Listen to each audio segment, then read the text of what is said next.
CNBC तेज में एक बार फिर खुशामदीद। रुख करेंगे इस्लामाबाद का, जहां के अकब में वाक़ मारगला की पहाड़ियों पर आतिशज़दगी के हवाले से तफसीलात जानेंगे हम अपने नुमाइंदे वकास अजीम से। वकास बताइएगा, मारगला की पहाड़ियों पर लगने वाली आग की तफसीलात क्या हैं?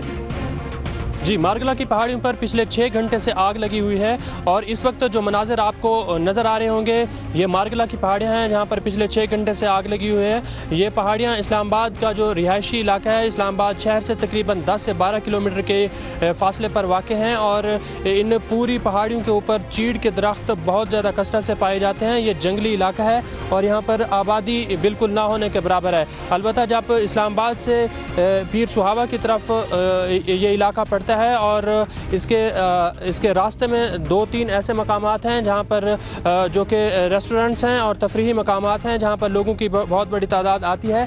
इस वक्त ये पिछले 6 घंटे से इन पहाड़ियों के ऊपर आग लगी हुई है और CDA हुकाम और जो दीगर इंतज़ामिया है उनका ये कहना है कि जुलाई से अप्रैल तक इन पहाड़ियों के ऊपर आग लगती है, जिसकी वजह गर्मी में इजाफा और टेम्परेचर में शिद्दत की वजह से इन पहाड़ियों पर आग लगती है। क्योंकि इस इलाके में चीड़ के दरख्त बकसरत पाए जाते हैं जो कि टेम्परेचर जैसे ही बढ़ता है तो ये इन दरख्तों में ऑटोमेटिक खुद ब खुद ही आग ये पकड़ना शुरू कर देते हैं। यहाँ पर इमदादी कार्रवाइयाँ भी पिछले 6 घंटे से जारी हैं, लेकिन इमदादी एहलकारों को यहाँ पर इस आग को बुझाने में काफ़ी ज़्यादा मुश्किल का सामना करना पड़ रहा है, क्योंकि आग बहुत बड़े एरिया पर 10 से 12 किलोमीटर के रकबे पर फैली हुई है, जहाँ पर इमदादी एहलकारों को पहुँचने में काफ़ी दिक्कत का सामना करना पड़ रहा है, क्योंकि आग मुख्तलिफ जगहों पर लगी हुई है जिसकी शिद्दत मुख्तलिफ जगहों पर मुख्तलिफ बताई जा रही है। अलबत्ता CDA हुकाम और CDA एहलकार इसको बुझाने में मसरूफ़ हैं। यहाँ पर इर्द गिर्द के जो करीबी आबादी है उसके मकीन और उसके रिहायशी भी कोशिश कर रहे हैं कि इस आग को बुझाया जाए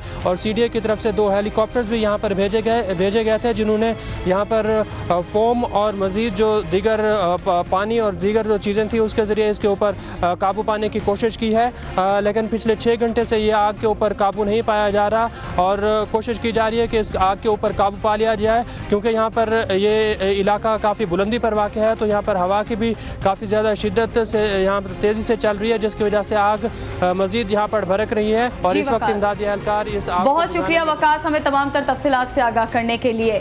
दोहरी शहरियत केस में सुप्रीम कोर्ट ने वज़ीर दाखिला रहमान मलिक की सेनेट की रुकनियत मुअत्तल कर दी। तफसील जानते हैं इस रिपोर्ट में। सुप्रीम कोर्ट के 3 रुकनी बेंच ने अपने अबूरी हुक्म में वज़ीर दाखिला रहमान मलिक की रुकनियत मुअत्तल करते हुए फैसले में कहा है कि आर्टिकल 63 के तहत रहमान मलिक इलेक्शन लड़ने के अहल नहीं थे। फैसले में मजीद कहा गया है कि रहमान मलिक से शौरियत वापस लेने का फॉर्म तलब किया गया, ताहम वो अदालत में दस्तावेज पेश ना कर सके। रहमान मलिक की शौरियत छोड़ने से मुताल्लिक गैर वाज़ेह दस्तावेज पेश की गयी, जिसमें पहले मार्च 2008 की तारीख दी गई, फिर कहा गया कि अप्रैल 2008 है। रहमान मलिक के दोनों खतूत से वाज़ेह है कि दिया गया डिक्लेरेशन मौजूद नहीं। रहमान मलिक ने जब सेनेट में कागजात नामजदगी जमा कराए तो उस वक्त वो बरतानवी शहरी थे।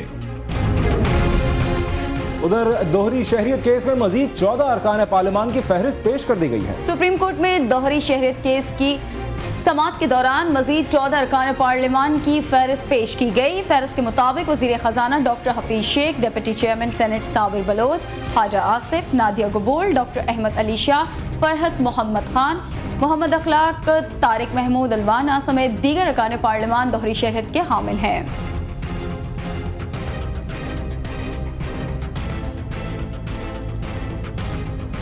शहर कायद में आज भी फायरिंग के वाक़यात में मजीद 10 अफराद जाँ बहक और मुतादिद जख्मी हो गए। गार्डन, पान मंडी, नेपियर रोड, झील रोड और घारादर में फायरिंग के बाद सूरत हाल कशीदा और कारोबार बंद कर दिया गया। शोहर को याद करके रोने वाली बेवा मोहम्मद शरीफ की है, जिसे गार्डन के इलाके धोबी घाट में दहशतगर्दों ने उस वक्त निशाना बनाया जब वो अपने रिक्शे में सवारी के इंतजार में बैठा था। शरीफ की मौत की इतला घर पहुंची तो कोहराम मच गया, हर आंख पुरनम दिखाई दी। सब एक दूसरे से पूछते रहे कि उसका कसूर क्या था। मकतूल शरीफ ने अपने अहले खाना का पेट पालने के लिए कर्ज पर रिक्शा लिया था। उधर मियाँ वाली कॉलोनी मंगोपीर में फायरिंग से 60 साल हबीबुर रहमान जान से गया। पान मंडी में इतवार और पीर की दरमियानी शब 1 दर्जन से ज्यादा मुसल्लह मोटरसाइकिल सवारों ने अंधाधुंध फायरिंग की। फायरिंग से दूध की दुकान का मालिक हनीफ, उसके मुलाजिम असगर, यूसुफ और इरफान शदीद जख्मी हो गए। जख्मियों को सिविल अस्पताल पहुंचाया गया, जहां एक जख्मी इरफान ने दम तोड़ दिया। खारादर की कामिल गली में भी मुसल्लह मुल्जिमान ने फायरिंग की, जिससे दूध फरोश जुबैर और शेर आलम जख्मी हो गए। फायरिंग के वाकयात की वजह से कराची ओल्ड एरिया में कशीदगी पाई जाती है और कारोबार बंद है। लोड शेडिंग ने जहां जिंदगी में दीगर मुश्किलात पैदा की हैं, वहीं वफाकी दारुल हुकूमत में पानी की किल्लत का बाइस भी बन गई है और शहरी अब बूंद बूंद को तरस गए हैं। बशीर चौधरी की रिपोर्ट। केन और खुश्क नल इस्लामाबाद में पानी के मसले की अक्कासी कर रहे हैं। गर्मी की शिद्दत में इजाफे के साथ ही ये मसला भी शदीद हो रहा है। जेर जमीन पानी खुश्क हो जाने के बाद शहरी दूसरी तरफ देख रहे हैं। पानी जो सप्लाई का चलता है वो बंद घर के यूज़ के लिए होता है, फैमिली रह रही होती है, ज़ाहिर बात है कोई यूज़ करे कपड़े शपड़े धोने के लिए। हमें तो पानी पीने का नहीं मिल रहा। अभी आपने देखा नलकों में पानी बिल्कुल नहीं है। सप्लाई की ऐसी सूरत हाल है कि हमारी पहले सप्लाई 3 घंटे चलती थी, अब सप्लाई का ये सिस्टम कर दिया इन्होंने कि सिर्फ 1 घंटा चलती है। 1 घंटे में हमारे ब्लॉक तक पानी पहुँचता ही नहीं है। कई दिनों से पानी आ ही नहीं रहा। ऊपर से तो एक गर्मी है और लोड शेडिंग का बुरान है, और दूसरा ये पानी का बहुत मसला है। पानी के बगैर तो जिंदा रहना भी बहुत मुश्किल हो चुका है। घर के नलों में पानी कई दिनों के बाद ही आता है और शहरी एक सेक्टर से दूसरे और दूसरे से तीसरे के चक्कर काटते हैं कि शायद कहीं पानी मिल जाए। दूर दूर से आते हैं, गाड़ी ले लेके, औरतें बच्चे, और बेचारे तरफ तरफ के चले जाते हैं। घर में आ जाता है, जब ये कभी खोलते हैं तो आ जाता है, थोड़ा बहुत भर लेते हैं। जो हमारा सेक्टर है उसमें फ़िल्टर ही कोई नहीं है। जिस समन में सिर्फ एक फ़िल्टर लगा हुआ है जहाँ से पानी मिलता है। लोग पीने के पानी के हसूल के लिए दूर दराज से गाड़ियों में फिल्ट्रेशन प्लांट्स पर आते हैं और अपनी जरूरत का पानी लेकर जाते हैं। इसकी वजह भी यही है कि वाटर सप्लाई का पानी या तो पीने के काबिल नहीं या फिर वो घरों तक पहुँचने से पहले ही बंद हो जाता है। जोर हो जाता है तो पानी जो बंद हो जाते हैं ना, फिर पानी कहाँ से घरों में जाएगा। फिटिंग आप सेट कराएंगे वो फिर पानी आ जाएगा। घर में भी पानी टाइम पर टाइम आता है और वो ये हाल है कि टंकियाँ खाली होती हैं, कभी पानी होता है कभी नहीं होता। तो ये बाज़ार से हम बाकायदा ड्रम लेकर आए हैं, उसमें पानी स्टोर करके वो इस्तेमाल करते हैं। वफाकी दारुल हुकूमत में पानी की ये सूरत हाल देखकर शहरी ये सवाल उठाने में हक बजानिब हैं कि अगर इस्लामाबाद जैसे शहर में ये हालत है तो फिर बाकी मुल्क का क्या हाल होगा।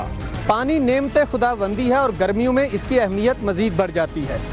सप्लाई के फरसूदा निज़ाम और वक्त बे वक्त लोड शेडिंग ने शहर इक़्तिदार के बासियों को भी इससे महरूम कर दिया है।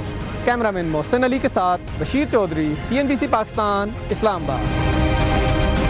और अब आपको बताएंगे कि क्रिकेट के बाद सियासत के मैदान में भी सचिन ने कदम रख दिया है। दुनिया क्रिकेट में कई एजाज अपने नाम करने वाले लिटिल मास्टर ने राज्यसभा की रुकनियत का हल्फ उठा लिया।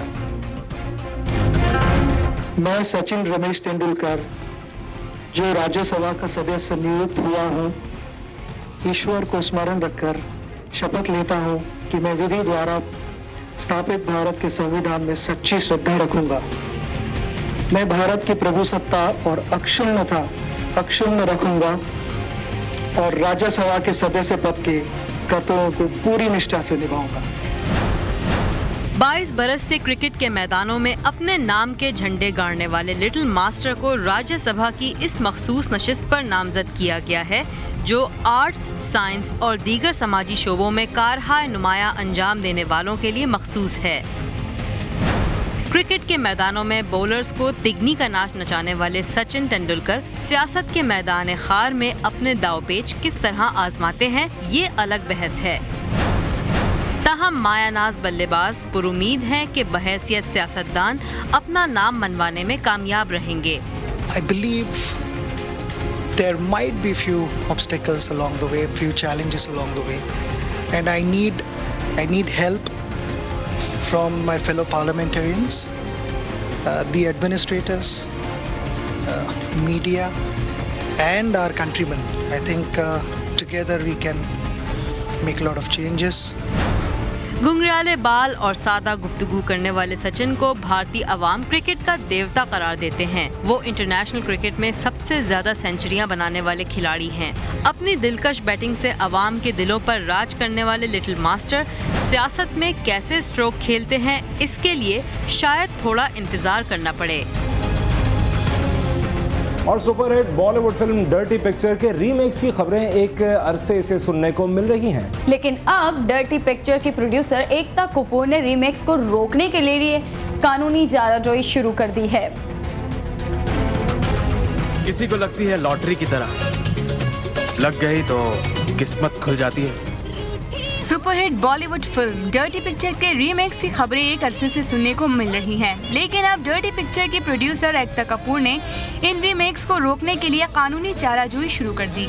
एकता कपूर की hit film the dirty picture की रीमेक्स की मंसूबाबंदी उनकी इजाजत के बगैर कुछ अरसे से जारी है। फिल्म की कनाडा रीमेक में पाकिस्तानी अदाकारा बीना मलिक और बंगाली रीमेक में राखी सावंत को कास्ट भी कर लिया गया है और दोनों ही एक्ट्रेसेस आए दिन इस सिलसिले में बयानात भी देती जा रही हैं। लेकिन बालाजी मोशन पिक्चर्स की तरफ से इन दोनों ही फिल्मों के प्रोड्यूसर्स को कानूनी नोटिस भेजे गए हैं, क्योंकि उन्होंने इस सिलसिले में बालाजी फिल्म से इजाज़त नहीं ली, जिसके पास डर्टी पिक्चर के हुकूक महफूज हैं। एकता कपूर का कहना है कि उनकी फिल्म का प्लॉट उनकी इजाज़त के बगैर वो हरगिज़ इस्तेमाल नहीं होने देंगी।